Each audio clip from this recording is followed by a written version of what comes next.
Hello बच्चों, नमस्कार। Good evening. क्या हाल है भाई सभी के? उम्मीद करता हूँ बहुत अच्छे होंगे और आप लोगों की पढ़ाई भी बहुत अच्छी चल रही होगी, है ना भाई? तो आज हम लोगों की परसेंटेज की लास्ट क्लास है और इस क्लास में हम इस चैप्टर को कंप्लीट करेंगे। आज सैटरडे है तो सैटरडे में बढ़िया है, संडे आप लोगों के लिए ऑफ रहेगा और इसमें आप अपना जो भी आपकी क्लास छुट्टी होगी या फिर जिस भी क्लास का आपको रिवीजन करना होगा या फिर अगर आपने सारी क्लासेस प्रॉपर की हैं तो सारी वर्कशीट का फिर से आप रिवीजन कर लेना और जो क्लास में मैंने सवाल कराए हैं उनका भी आप रिवीजन कर लेना। मंडे से हम लोग एक नया चैप्टर शुरू करेंगे जिसका नाम होगा प्रॉफिट एंड लॉस, लाभ हानि।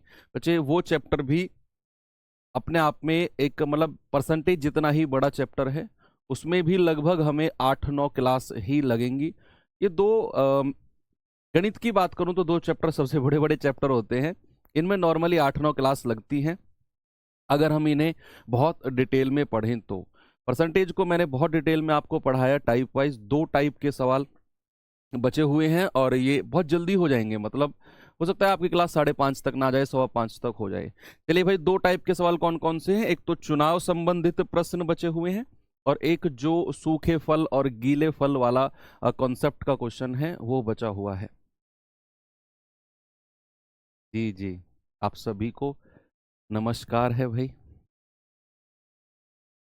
ठीक है, तो बात करते हैं बच्चे टाइप 12 और ये है आपका चुनाव संबंधित प्रश्न। क्या है बच्चे? चुनाव संबंधित प्रश्न, इलेक्शन रिलेटेड क्वेश्चंस। ठीक है, चुनाव में होता क्या है भाई? अगर मैं नॉर्मली 2 लोगों की बात करूं, मान लो गांव में आप सभी के गांव में चुनाव वगैरह होते हैं आप लोगों वोट वगैरह देते होंगे। हालांकि गांव के चुनाव सबसे अलग होते हैं, सबसे मतलब वहां पता नहीं दुनिया की राजनीति एक तरफ और एक गांव में जब प्रधानी का या सरपंची का चुनाव आता है वो चुनाव एक तरफ। वहां वोट मतलब वहां वोट किसी के कामों के द्वारा नहीं दी जाती हैं। मैं देखो नॉर्मली बात कर रहा हूं, ये मत कहना कि सर हमारे यहाँ ऐसा नहीं है, हमारे वहाँ ऐसा नहीं है। वहां वोट जो ली जाती है ना, वो मतलब उनका सिस्टम ही कुछ अलग होता है। तो गांव का जो इलेक्शन होता है उसका सीन ही अलग है, वो उसके डीप में हम नहीं जाएंगे। भाई मैं मानकर चलूंगा किसी गांव में चुनाव हुआ और वहां प्रत्याशी खड़े हुए, प्रत्याशी वहां प्रत्याशी खड़े हुए 2, एक ए और एक बी, है ना? ये कैंडिडेट खड़े हुए 2, एक कैंडिडेट ए और दूसरा बी, 2 कैंडिडेट हैं। अब एक जीतेगा और एक हारेगा, एक जीतेगा और एक हारेगा। हाँ, जो वो क्वेश्चन आप कह रहे हो ना कि सर किसी त्रिभुज की वो उतने परसेंट बढ़ा दी जाए, आयत की भुजा इतने परसेंट, वो परसेंटेज में क्वेश्चन रखते हैं लेकिन हम उन्हें परसेंटेज में नहीं, हम उन्हें जब मेंसुरेशन पढ़ेंगे ना, क्षेत्रमिति, तब मैं आपको उन्हें पढ़ाऊंगा। क्योंकि उसके लिए आपको फॉर्मूले आने चाहिए। त्रिभुज हो गया, चाहे आयत हो गया, चाहे कोण हो गया, सिलेंडर बेलन हो गया, उनकी त्रिज्या को परसेंट बढ़ाया तो आयतन पर क्या फर्क पड़ेगा, वो जो सवाल है वो हम मेंसुरेशन में पढ़ेंगे, मैं उन्हें परसेंटेज में नहीं पढ़ाता हूं। ठीक है, तो प्रत्याशी कैंडिडेट 2 खड़े हुए। अब जरूरी सी बात है, एक जीतेगा और एक हारेगा, है ना? एक जीतेगा और एक हारेगा।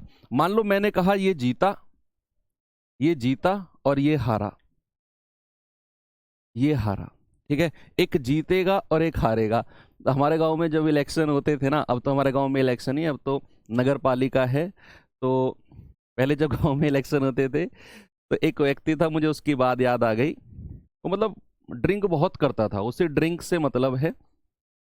इलेक्शन के टाइम पे उसकी मौज थी भाई। ऐसे लोगों की इलेक्शन के टाइम पे मौज रहती है, उन्हें मतलब नहीं है किसको वोट देना है। जितने भी कैंडिडेट होंगे सबसे उनका संबंध होगा, सबके पास जाकर खूब पिएंगे। तो उसका एक फेमस सा डायलॉग होता था कि जिसने पिलाई रम उसकी वोट कम और जिसने पिलाई विस्की सारी वोट उसकी। ये उसका बड़ा फेमस डायलॉग था, मतलब कि जो रम पिलाएगा उसकी वोट कम हो जाएंगी और जो विस्की पिलाएगा सारी वोट उसकी। तो उसके बड़े मजे थे, ऐसे बहुत सारे लोग थे और हर गांव में ऐसे लोग होते होंगे इलेक्शन के टाइम पर जिनका वोट वगैरह, और ऐसे लोग पिछले एक महीना खूब पिएंगे सबकी। पता चला जिस दिन वोट डली है उस दिन पी के कहीं पड़े हुए हैं, वोट भी नहीं डाली उन्होंने।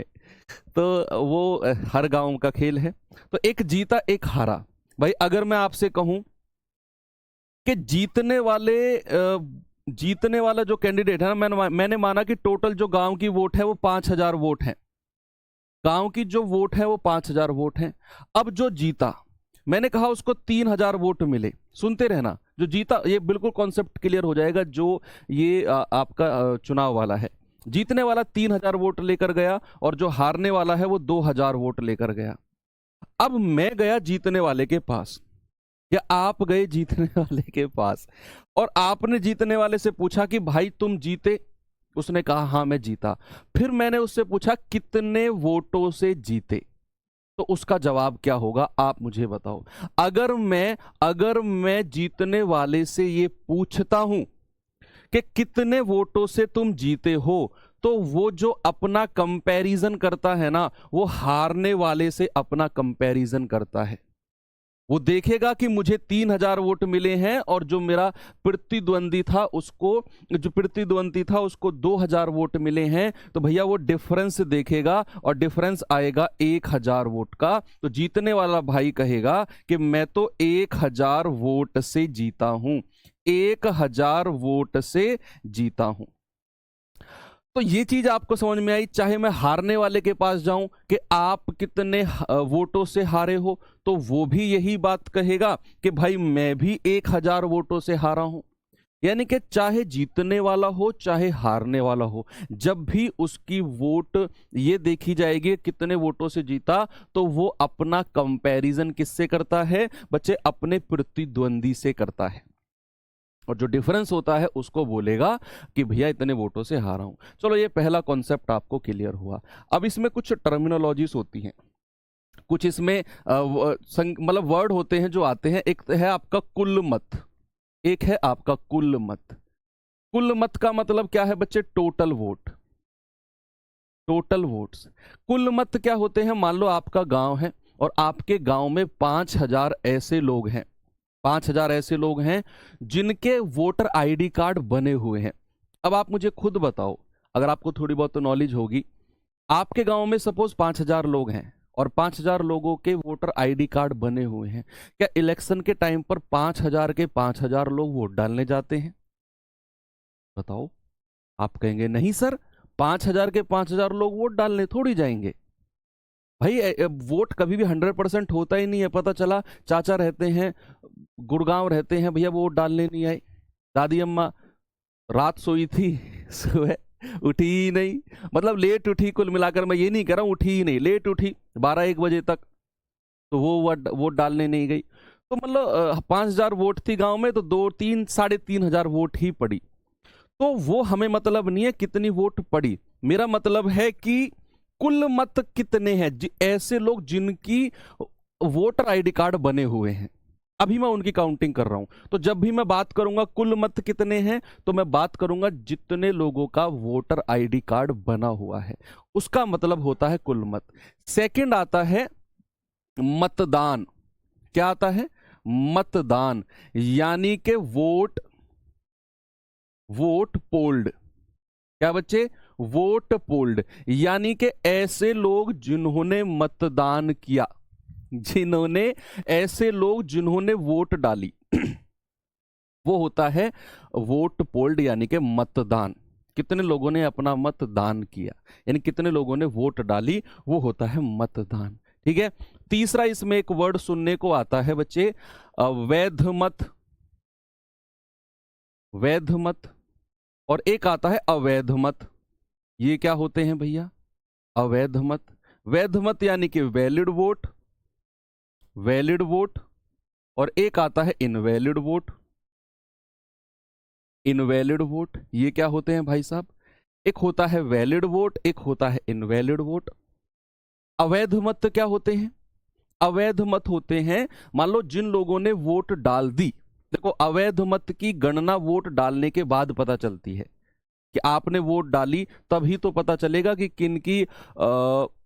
किनके वोट वैलिड हैं, किसके इनवैलिड हैं। तो याद रखना, जब भी मैं अवैध या वैध मत की बात करूंगा, वो वही मत में उन्हीं में से निकाले जाएंगे जिन्होंने वोट डाल दी है। टोटल में से अवैध मत नहीं, जिन्होंने वोट डाल दी है उसमें से अवैध और वैध देखे जाएंगे। अब मान लो 5,000 में से 3,000 लोग वोट डाल के आ गए, ठीक है, 5,000 टोटल मत थे, 3,000 ने वोट डाल दिया, तो मतदान कितने का हुआ? 3,000 का। अब 3,000 में से 500 लोग ऐसे थे जो, मतलब ऐसा होता है ना, पहले जो पर्चे वाली वोट डलती थी उस पे ऐसे ठप्पा मारा, उसको ऐसे बंद करना होता था, ऐसे। लेकिन अगर किसी ने ऐसे बंद कर दिया ना, ऐसे ऐसे बंद कर दिया, तो वो इनवैलिड घोषित हो जाती थी वोट। वो वोट इनवैलिड, क्योंकि उसका जो साई है ना वो किसी और के पे भी लग जाती थी, तो वो इनवैलिड वोट घोषित हो जाती थी। तो ऐसे 500 लोग हैं जिन्होंने पर्चे को ऐसे बंद करने की बजाय, ऐसे बंद करने की बजाय ऐसे बंद कर दिया, जिन्होंने, ऐसे 500 लोग हैं, तो उनकी वोट को इनवैलिड यानी कि अवैध घोषित कर दिया गया। तो वैलिड कितनी बची फिर आपकी? 2500। तो इस ऐसा होता है वैध और अवैध मत। अब इसके बाद आते हैं 2 लोग, इसके बाद 2 लोग आते हैं, एक जीतने वाला और एक हारने वाला, ये सबसे लास्ट में आते हैं। कहानी शुरू हुई है यहां से, फिर यहां, फिर यहां, और फिर सबसे लास्ट वाला ये होता है। ओके, चलिए अब मैं सवाल नंबर की तरफ चलता हूं और आप लोग उसका आंसर मुझे बताएंगे क्या होगा। भाई तो यार, या फिर ये चला दे।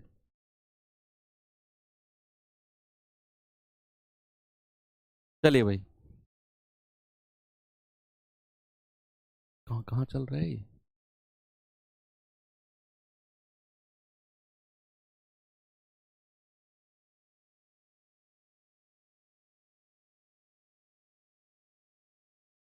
चलिए, एक चुनाव में एक प्रत्याशी को 40% वोट मिले, किंतु वह दूसरे प्रत्याशी से 298 वोटों से पराजित हो गया। कुल डाले गए वोटों की संख्या बताओ। बताओ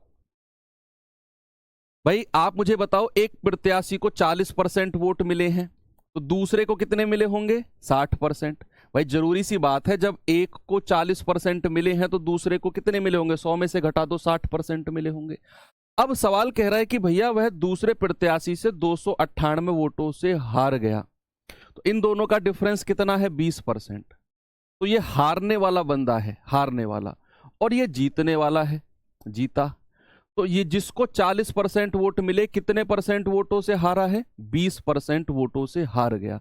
और सवाल कहता है 298 वोटों से हारा है, तो क्या 20% का मान 298 होगा? 1% का मान कितना होगा? 298/20। और हमें तो 100% का मान निकालना है बच्चा। 100% का मान कितना होगा? 298/20 और गुणा 100। तो ये 20 से कटेगा, 20 पंजे 100, और 5 की मल्टीप्लाई करेंगे, 5 अट्ठे 40, हासिल के 4, 5 नाम 45 और 4 49, हासिल के 4, 5 दूनी 10 और 4 14।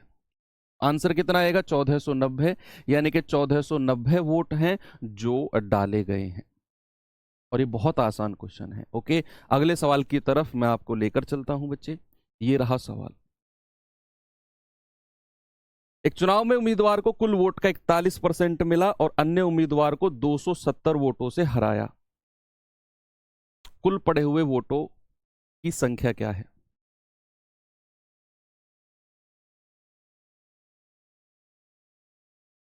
जल्दी से खुद से करिए सवाल को। सवाल है भाई, एक उम्मीदवार को 41% मिले, तो जब इसको 41 मिलेंगे तो दूसरे वाले को कितने मिलेंगे? 100 में से 41 घटा दो। आप कहेंगे सर इसको 59% वोट मिले होंगे और ये जीता है, क्योंकि इसको ज्यादा परसेंट मिला है। इसको कम परसेंट मिला है तो ये हार गया है, हारने वाला है। अब सवाल कहता है कि दूसरे उम्मीदवार ने उसको 270 वोटों से हराया। अगर मैं यहां परसेंट में अंतर देखूंगा तो भैया ये तो 18% से हराया है, और सवाल ने कहा 270 वोटों से हराया है। तो 1% का मान कितना होगा? 270/18।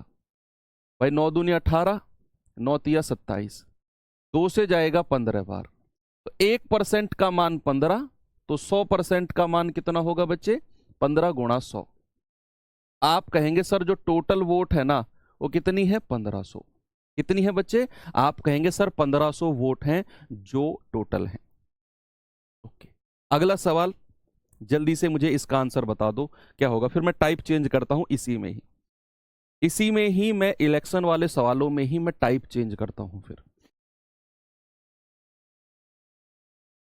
सवाल है, दो उम्मीदवारों के बीच एक चुनाव में विजयी उम्मीदवार को कुल मतों का 70% प्राप्त हुआ और वह 15,400 मतों से जीत गया। हारने वाले उम्मीदवार को कितने मत मिले? अब यहां इस सवाल में आपसे ये नहीं पूछ रहा कि कुल मत कितने हैं, यहां आपसे कह रहा है हारने वाले को कितने मत मिले हैं। सबसे पहले बताओ, एक उम्मीदवार को कितने परसेंट मत मिले हैं? 70%। तो दूसरे को कितने मिले होंगे बच्चे? 100 में से 70 घटा दो, 30%। तो 30% वाला हार गया होगा और 70% वाला जीत गया होगा। यस। तो कितने परसेंट मतों से जीता है ये? 40%। और सवाल ने कहा भैया ये तो 15,400 मतों से जीता है, तो 40% का मान कितना है? 15,400। तो 1% की वैल्यू कितनी होगी? 15,400 बटा 40। जीरो से जीरो गया, 4 तिया 12, 3 आएगा, 4 अट्ठे 32, 2 4 पंजे 20। तो 1% का मान कितना आ गया? 385। हमें 100% का मान नहीं निकालना, हमें पता है क्या पूछ रहा है? हमसे कह रहा है हारने वाले को कितने मत मिले।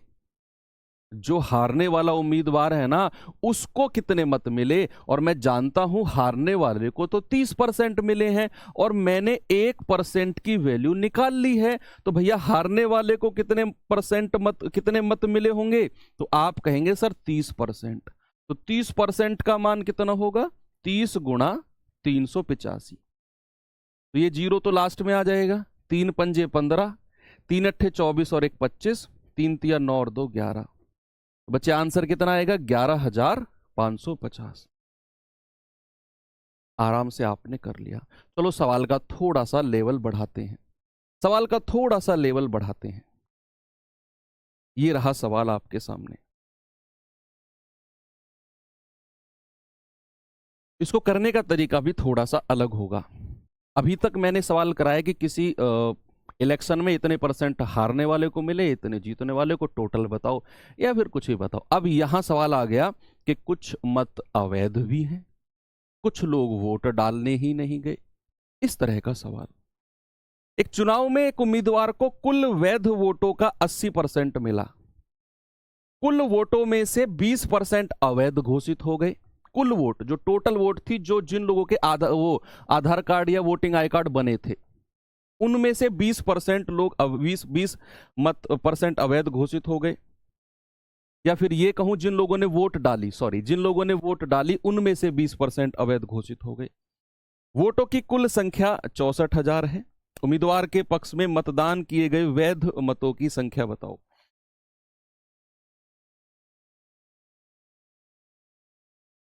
भाई मैं मानकर चलूंगा कि कुल वोट जो है ना, देखो इस सवाल में ना यहां उसने ये नहीं कहा कि इतने लोगों ने वोट डाली।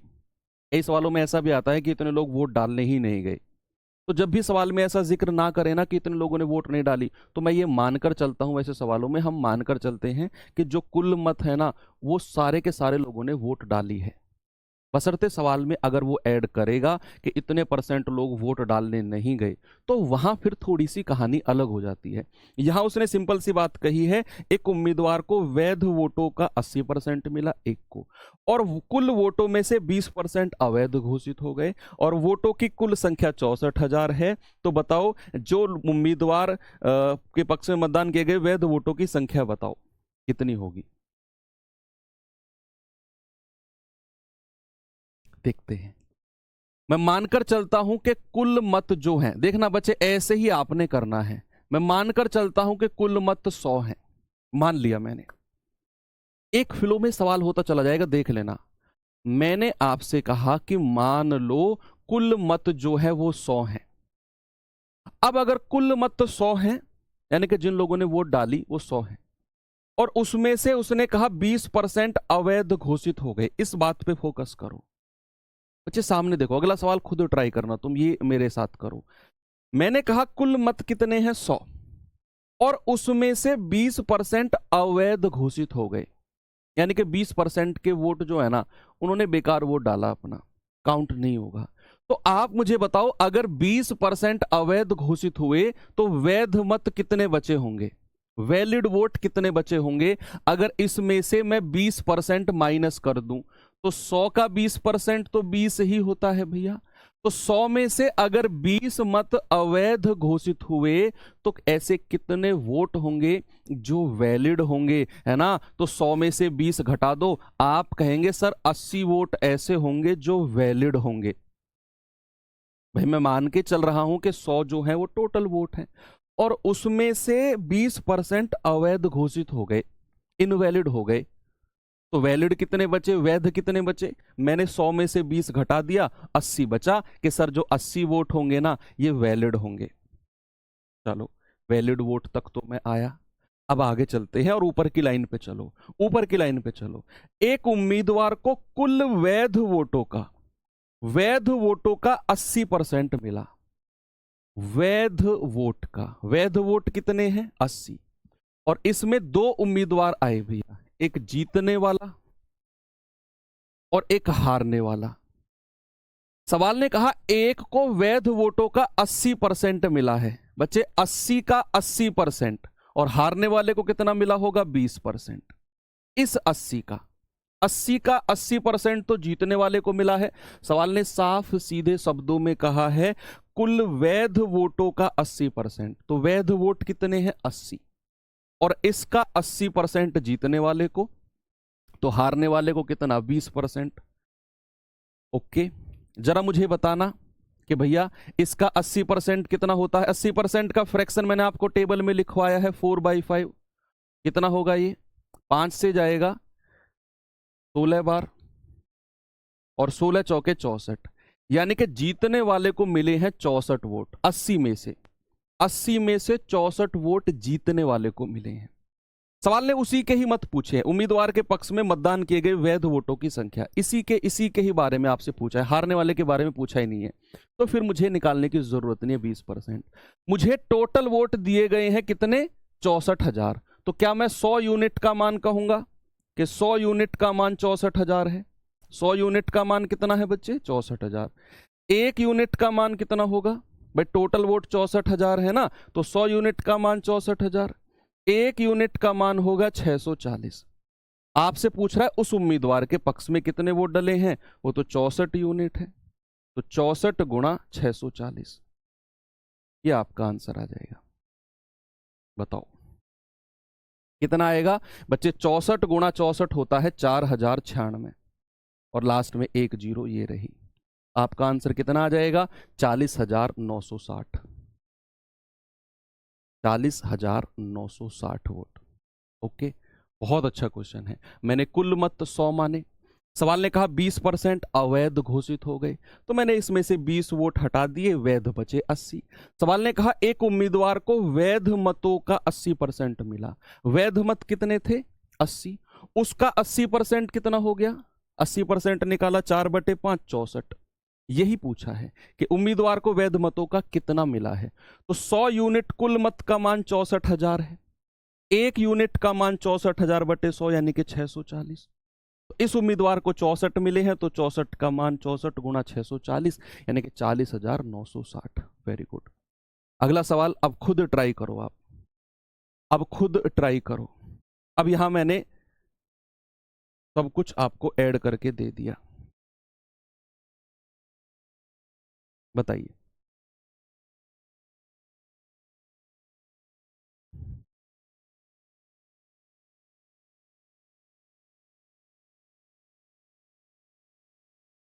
बताइए, वेरी गुड।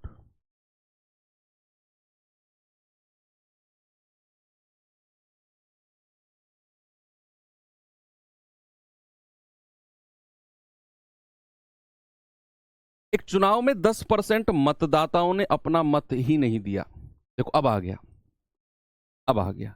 उसने कहा 10% ने अपना वोट ही नहीं दिया, वो लोग वोट डालने ही नहीं गए, और 60 मतदाताओं ने मतपत्र को खाली छोड़ दिया। 60, ये 60% नहीं है, ये परसेंट नहीं है, संख्या में दिया हुआ है 60 मतदाता, तो परसेंट मत मान लेना। 60 मतदाता ऐसे हैं जिन्होंने अपना मतदाता पत्र खाली छोड़ दिया। तो वो किस में, आप मुझे बताओ, अगर कोई अपना जो बैलेट पेपर होता है उसको खाली छोड़ देगा, उस पर किसी की मोहर नहीं लगाएगा, तो उसका वोट इनवैलिड नहीं गिना जाएगा, अवैध घोषित हो जाएगा ना भाई, किसी के भी पक्ष में नहीं गया, इनवैलिड वोट है। तो 60 ऐसे लोग हैं जिनके वोटों को इनवैलिड बनाया गया, इनवैलिड घोषित कर दिया। 60 ऐसे हैं। केवल 2 उम्मीदवार थे, 2 ही लोग कैंडिडेट थे जो चुनाव लड़ रहे थे।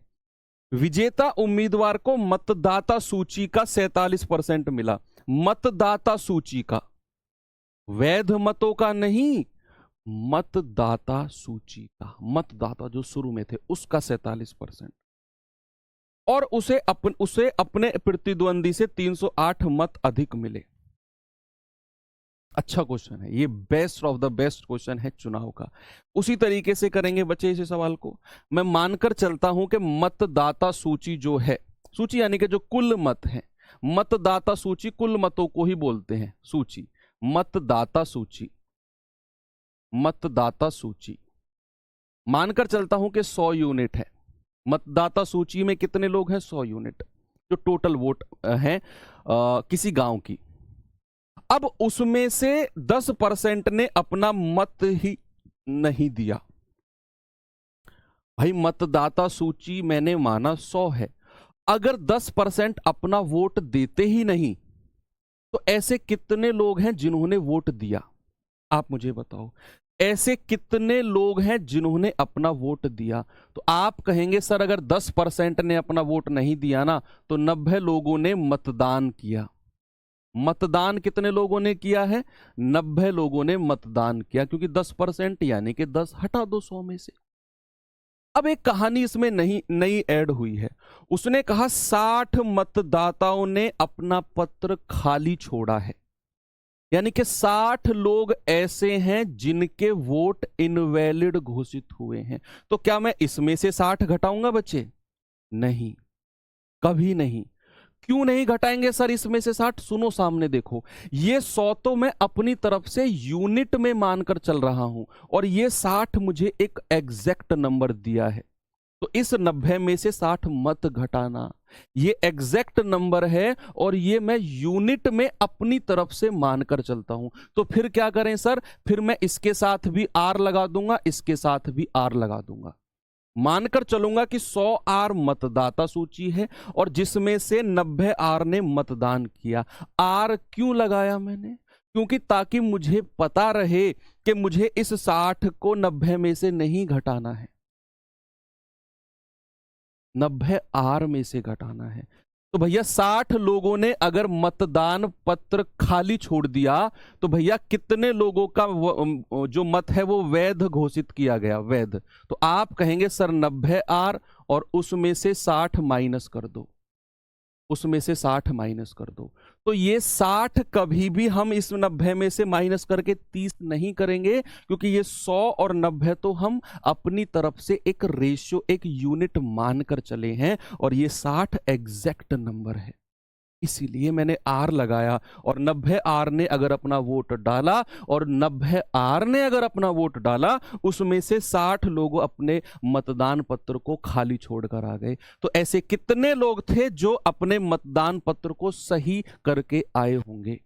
आप कहेंगे 90 आर माइनस 60, ये वो लोग रहे होंगे जो अपने मतदान पत्र को सही करके आए होंगे।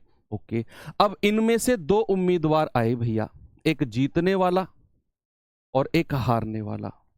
एक जीतने वाला और एक हारने वाला। बहुत आराम से पढ़ा रहा हूं ये वाला टॉपिक, मैं अब तक पूरा चैप्टर कंप्लीट कर देता दोनों टाइप, लेकिन ये बहुत अच्छा टॉपिक है। आपके दिमाग में जितनी स्पीड से मैं चल रहा हूं ना, आराम आराम से, बहुत अच्छे से आपके दिमाग में जा रहा होगा।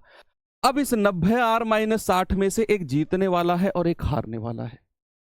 सवाल ने कहा कि भैया जो जीतने वाला है ना, उसको मतदान सूची का 47% मिला। सुनो मेरी बात, ये सवाल लैंग्वेज का है। उसने कहा जो विजेता है ना, जो जीता है, जो जीता है उसको मतदाता सूची का 47% है। तो इसका 47% नहीं, मतदाता सूची का 47%।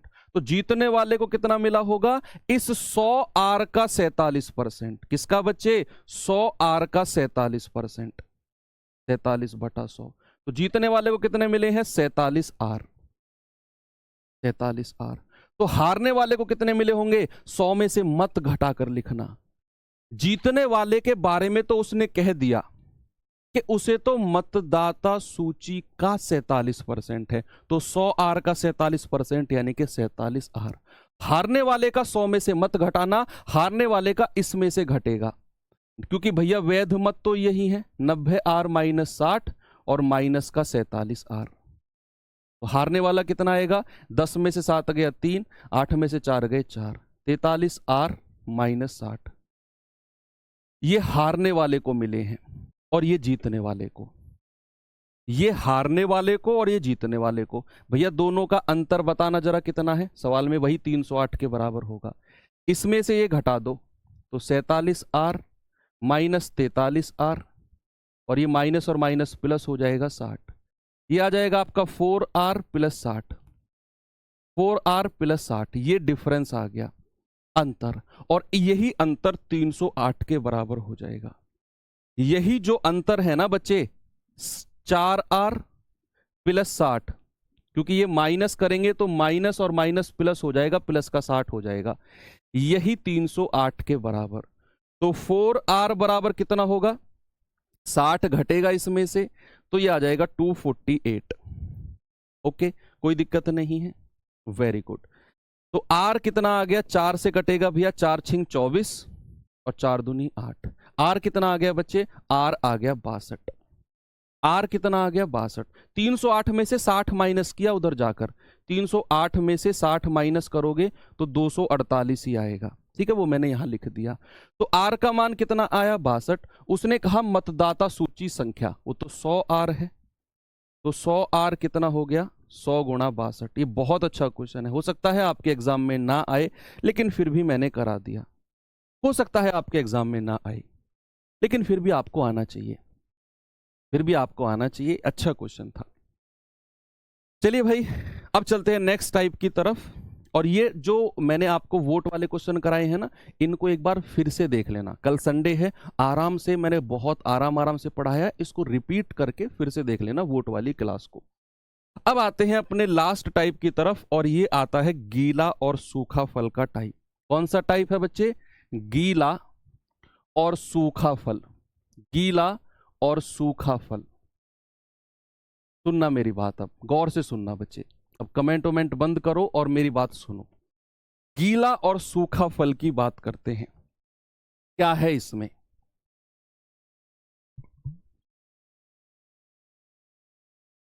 वेरी गुड, 6200 बिल्कुल ठीक है। अब गीला और सूखा फल क्या है? बहुत छोटा सा कॉन्सेप्ट है, 2-3 क्वेश्चन, चैप्टर कंप्लीट। गीला और सूखा फल क्या है बच्चे? मुझे एक बात बताओ, मैंने एक तरबूज लिया और उसको बीच में से काट दिया, मैंने एक तरबूज लिया और बीच में से काट दिया, तो तरबूज के 2 हिस्से बन गए। एक हिस्सा नीचे वाला ये बन गया और एक हिस्सा ऊपर वाला ये बन गया, ये बन गया। मैंने नीचे वाले हिस्से को लिया, इसको लिया, देखते रहो बच्चे, बिल्कुल प्रैक्टिकली समझा रहा हूं आपको, और मैंने इसका वजन तोला। सुनना, मैंने इसका वजन तोला और इसका वजन मुझे मिला इसका वजन 2 किलो, इस आधे हिस्से का वजन मिला मुझे 2 किलो। फिर मैंने क्या किया? मैंने इसको सनलाइट में रख दिया। भाई चिलचिलाती धूप पड़ रही है और इसको सनलाइट में मैंने रख दिया। जब तक ये गीला था, गीला मतलब ताजी फल था, गीला और सूखे का मतलब, गीला का मतलब ताजी फल, जब तक ये था तो इस ताजे का वजन था 2 किलो। तरबूज में आप सभी जानते हैं क्या होता है, एक तो इसमें पानी होता है, भाई तरबूज में एक तो पानी होता है और एक क्या होता है, एक पल्प होता है, ये जिसको हिंदी में गूदा बोलते हैं, सॉलिड पार्ट जो होता है पल्प बोलते हैं, गूदा। एक आपका पानी होता है और एक आपका पल्प होता है, ठीक है। किसी भी तरबूज 2 चीजों से बनकर मिला होता है, एक मिलकर बना होता है, एक पानी और एक गूदा, जिसको क्या बोलते हैं, पल्प। 2 चीजों से मिलकर बना होता है, सॉलिड पार्ट और पानी का। अब मैंने इस 2 किलो के आधे तरबूज को चिलचिलाती धूप में रख दिया और भैया ये 2 दिन 3 दिन तक मैंने रखा और 2-3 दिन के बाद देखा भैया इसका जो वजन है ना ये वो छोटा सा हो गया और इसका वजन बचा भैया 1 किलो। 1 किलो वजन बचा। अब आप मुझे बताओ ऐसा क्या हुआ, सुनना मेरी बात, ऐसा क्या हुआ कि 2 किलो से 1 किलो वजन बचा है? बिल्कुल कॉन्सेप्ट क्लियर है, बिल्कुल कॉन्सेप्ट क्लियर है आपके।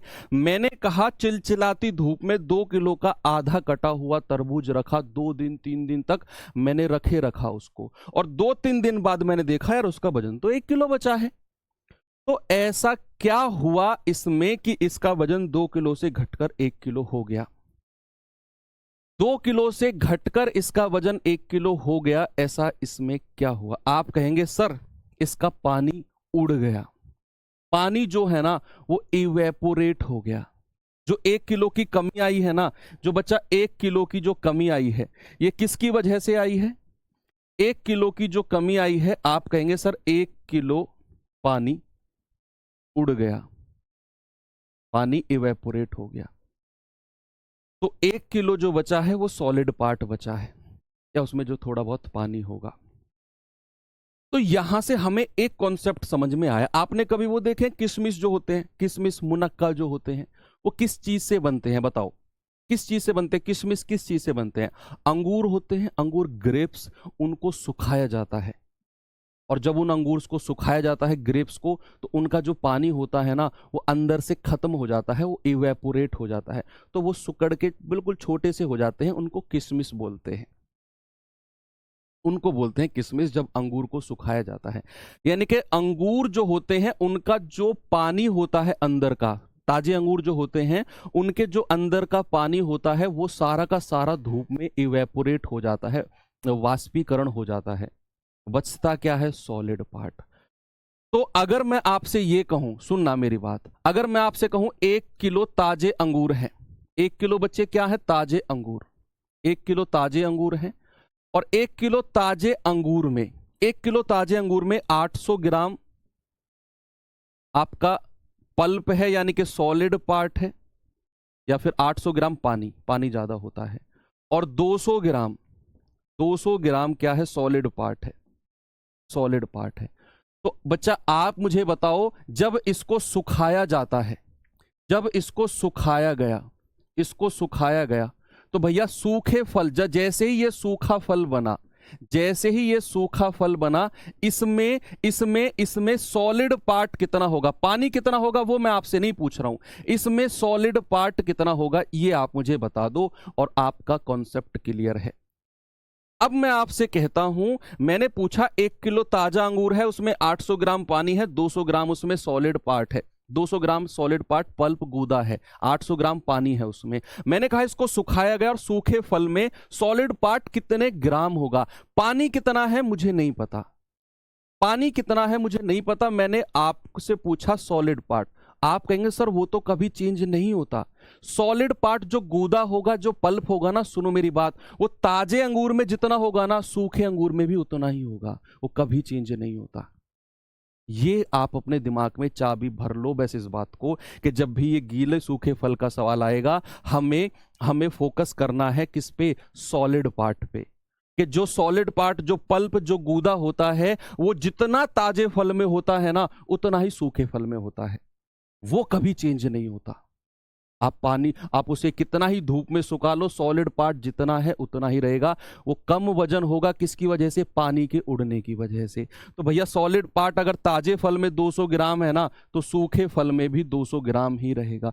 पानी कितना बचेगा हमें नहीं पता, लेकिन हमें पता है जितना सॉलिड पार्ट ताजे फल में है उतना ही सूखे फल में रहेगा, वो कभी चेंज नहीं होता। उसे हम दोनों केस में बराबर रखेंगे, और इसी कॉन्सेप्ट से पूरा टाइप खत्म है। ये सवाल देखो अब आप ये देखो, आपने क्या करना है? ताजे फल में जितना सॉलिड पार्ट है उसे सूखे फल में जितना सॉलिड पार्ट है दोनों को बराबर करना है, बस वहीं से आपका आंसर आ जाएगा। एक बार जस्ट सवाल को पढ़ो। सवाल ने कहा कि 20 किलो तरबूज में 96% पानी है। हमें पानी से मतलब ही नहीं है, हमें मतलब है सॉलिड पार्ट, पल्प से। 20 किलो तरबूज में 96% पानी है, और तरबूज को जब थोड़ा सूख जाता है तो उसमें पानी 95% रह जाता है। तो सूखने के बाद तरबूज का वजन क्या हो जाएगा? सूखने के बाद देखो, जब तरबूज ताजा था, जब तरबूज ताजा था तो वो कितने किलो का था? 20 किलो का। देखते रहो, इस सवाल को मैं करता हूं। और उसमें अगर 96% पानी है तो सॉलिड पार्ट कितना होगा? 4%। उसमें सॉलिड पार्ट कितना होगा? 4%। और जब तरबूज सूख गया, जब तरबूज सूख गया तो भैया उसका वजन कितना है? वही उस हमसे पूछा है। मैंने मान लिया कि तरबूज जब सूख गया उसका वजन ए हो गया, अभी निकलेगा वो। और उसमें अगर 95% पानी है तो सॉलिड पार्ट कितना होगा? सॉलिड पार्ट, आप कहेंगे सर 95% पानी है ना, तो 100 में से घटा दो, 5% सूखा फल होगा, सॉलिड पार्ट होगा।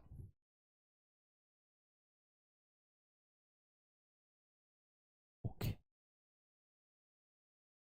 मैंने दोनों तरफ सॉलिड पार्ट को इक्वल कर लिया कि ताजा फल 20 किलो था, अगर 96% पानी है तो 4% सॉलिड पार्ट, पल्प, गूदा होगा।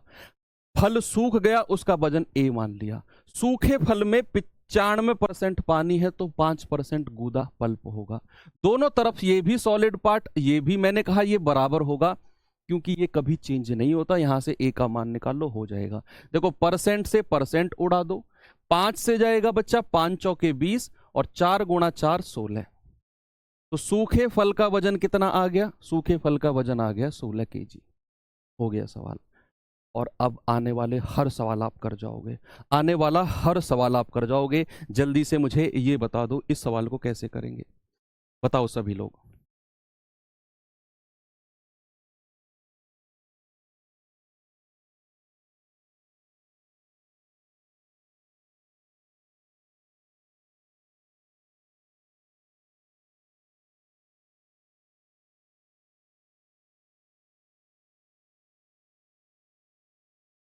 चलिए भाई, एक ताजे फल में 62% पानी है, ओके, और सूखे फल में 24% पानी है। मुझे पानी से मतलब नहीं है, सॉलिड पार्ट को इक्वल करना है। कह रहा है 100 किलोग्राम ताजे फल से कितने किलोग्राम सूखा फल निकाला जा सकता है? बच्चे, ताजा फल कितने किलो है? 100 किलो। अगर ताजे फल में 62% पानी है तो सॉलिड पार्ट कितना होगा? 100 में से 62 घटा दो, आप कहेंगे 38% जो होगा ये इसमें पल्प होगा, यानी कि गूदा होगा। तो 100 गुणा 38%। फल सूख गया, फल सूख गया और सूखने के बाद उसका वजन हो गया ए। और सूखे फल में पानी कितना है बच्चे? 24%। तो इसमें पल्प यानी कि गूदा कितना होगा? 100 में से घटा दो, 76%। और इसका 76%, ये पल्प होगा सूखा, इसको गूदा बोलते हैं। सॉलिड पार्ट को मैंने दोनों तरफ इक्वल कर दिया क्योंकि वो कभी चेंज नहीं होगा, वो कभी चेंज नहीं होगा। बच्चे देखो, ये पूरा देखो, पूरा 2 बार कटेगा, 38 दूनी 76, पूरा 2 बार कट गया, और 2 से जाएगा पूरा 50 बार। तो ए बराबर कितना आ गया? ए बराबर आ गया 50 केजी। यानी कि कितना सूखा फल निकाला जा सकता है? 50 केजी। Very good. ये सवाल करिए जल्दी से, फिर आपको एक सवाल मैं होमवर्क दे दूंगा और ये खत्म हो जाएगा। चलो, ताजे फल में 68% पानी है, सूखे फल में 20% पानी है। 75 किलोग्राम ताजे फल से कितना सूखा फल निकाला जा सकता है? बच्चे, ताजा फल कितना है? 75 किलोग्राम। अगर इसमें ताजे फल में 68% पानी है तो इसमें गूदा, पल्प कितना होगा? 100 में से 68 घटाओ, 32% होगा। भाई 100 में से 68 घटा दिया। सूखा फल की मात्रा निकालनी है, मैंने ए मान लिया।